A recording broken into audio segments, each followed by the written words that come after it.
Mä oon nyt koonnut tähän mun lounaan. Oikeesti kattokaa. Ostin nyt testiin.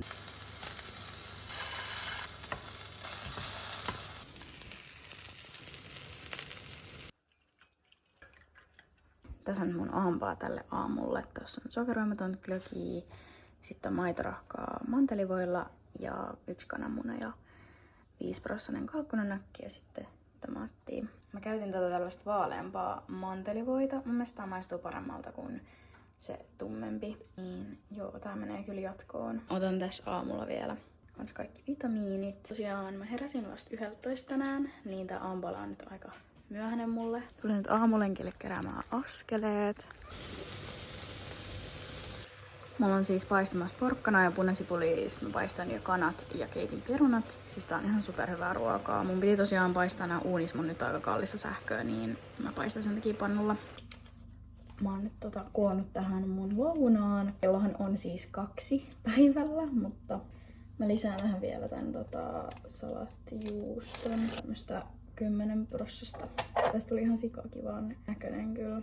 Mä oon oikeesti tosi yllättynyt, miten hyviä ruokia saa tehtyä dietilläkin. Ei tarvi kituutella todellakaan. Siis oikeesti kattokaa. Tää näyttää niin syötävän hyvältä. Tässä meni kyllä aika kauan valmistaa, koska perunat ja porkkanat keitty pitkään. Mutta mä uskon, että tää on todellakin tän arvoinen. Mä lisään tähän vielä tällaista vähäkalorista kastiketta. Ja niin mä lähden nyt salille. Mulla on tänään selkäpäivä. Varmaan syön jotain tätä ennen, koska mulla on vähän nälkä. Sitten jaksaa paremmin treenin.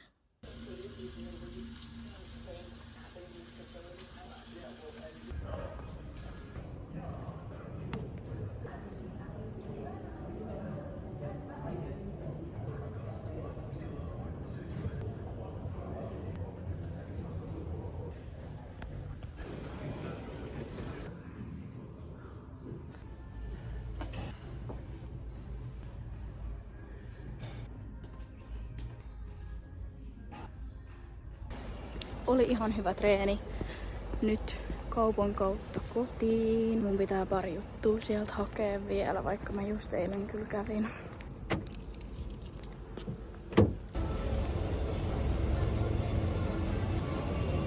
No niin, totta kysyy tossa. Mä ostin nyt testiin tällaista Go Well juotavaa. Se ei ole sokeria eikä kofeiiniä.